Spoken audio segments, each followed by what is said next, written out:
রমজানে শয়তান বন্দী থাকে, কিন্তু এই মানুষ নামের কিছু শয়তান আছে, তাদের দৌরত্ব মনে হয় আরো বেশি বেড়ে যায়। একথা কেন বলছি জানেন? আজকে সকাল 11:30টার দিকে আমাকে একটা নাম্বার থেকে ফোন দেয়। ফোন দিয়ে বলতেছে, আমি ইসলামী ব্যাংক থেকে বলছিলাম। আমি বলছিলাম, "হ্যাঁ, বলেন।" বলছে, "আপনার কি ইসলামী ব্যাংকে একটা অ্যাকাউন্ট আছে?" আমি বলছি, "হ্যাঁ, আমার একটা অ্যাকাউন্ট আছে।" বলছে কি, "আপনার নাম খালিদ মাহমুদ?" আমি বলছি, "হ্যাঁ, আমার নাম খালিদ মাহমুদ।" বলছে যে, "আপনার এই নাম্বারে গত ২ মাস আগে একটা এসএমএস পাঠানো হয়েছিল।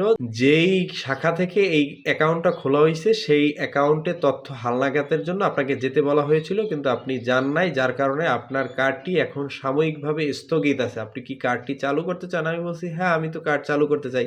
আমি আবার তৎক্ষণাৎ আমার মেসেজ অপশনে চলে গেলাম। গিয়ে দেখলাম আসলে কি আমাকে ২ মাস আগে মেসেজ দেওয়া হয়েছিল? দেখলাম যে না, কোনো মেসেজ দেওয়া হয় নাই। আমি আবার তাকে বললাম, "দেখেন, আমার এখানে কোনো মেসেজ আসে নাই।"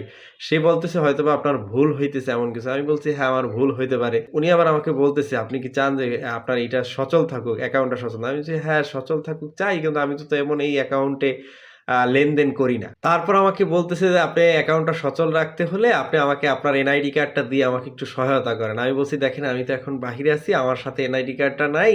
আমি আপনাকে পরে ফোন দিব।" বলতেছে যে, "আপনার এনআইডি কার্ডের তথ্যগুলো কি আপনি আমাকে দিতে পারবেন? আপনার বাবার নাম?" আমি বলছি, "আমার বাবার নাম" বললাম, আমার মায়ের নাম বললাম।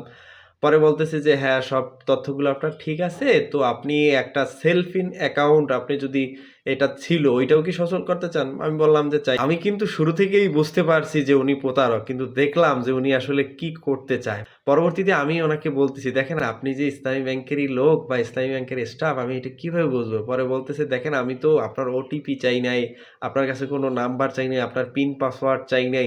আমি তো আপনার তথ্যটা ঠিক করতে চাইতেছি।" পরবর্তীতে আমাকে বলে কি যে, "আপনার এই নাম্বার থেকে আমি কেটে দিলাম। আপনার এই ৮৫ নাম্বার থেকে যে আমি ফোন করছিলাম, এই নাম্বারে কি আপনার WhatsApp আছে?" আমি বলছি, "হ্যাঁ, WhatsApp আছে।" পরে বলতেছে, "আপনাকে আমি WhatsApp এ ফোন দিছি।"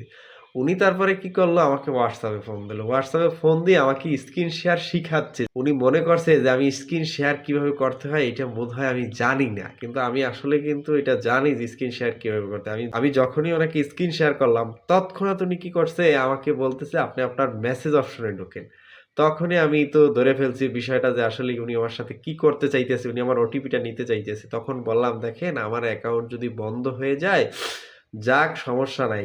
বলতেছে যে, "আপনার অ্যাকাউন্টটা যদি এখন বন্ধ হয়ে যায়, এটা হেড অফিস ঢাকায় এসে আপনার অ্যাকাউন্টটা আবার সচল করতে হবে।" আমি বলছি, "দেখেন, আমি অত বড় বিজনেসম্যানও না।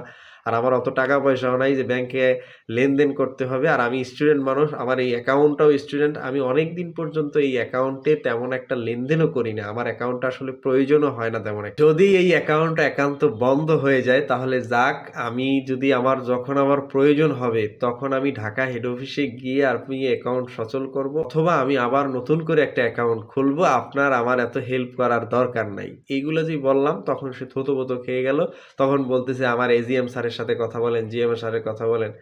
পরে আমি একটু রাগ হয়ে বললাম যে, "ভাই, আপনার ভাওতাবাজি বন্ধ করেন। আমি কিন্তু বুঝতে পারছি রমজান মাস, এগুলা বাদ দিয়ে কাজকর্ম করে খান। আর আমার অ্যাকাউন্টে বেশি টাকা নাই যে আপনি নিয়ে ধনী হয়ে যাবেন।" আমি আসলে আশ্চর্য হয়ে গেলাম যে এই যে ব্যাংক অ্যাকাউন্ট হ্যাকের যেই চক্রটা আসলে কত সক্রিয়। আপনার নাম, আপনার সম্পূর্ণ অ্যাড্রেস, এবং যেমনিভাবে আমারটা আমার সম্পূর্ণ নাম অ্যাড্রেস দিয়েছে, আপনাকেও এইভাবে সম্পূর্ণ নাম, আপনার অ্যাড্রেস দিয়ে কিন্তু আপনার সাথে ধোঁকাবাজি করতে পারে। এজন্য সতর্কতার উদ্দেশ্যে এই ভিডিওটি তৈরি করা। আপনারা সবাই সতর্ক থাকবেন। যারা ব্যাংকে লেনদেন করেন বিশেষ করে, তারা একটু সতর্কতার সহিত লেনদেন করার চেষ্টা করবেন। সকলে ভালো থাকবেন, সুস্থ থাকবেন। আসসালামু আলাইকুম।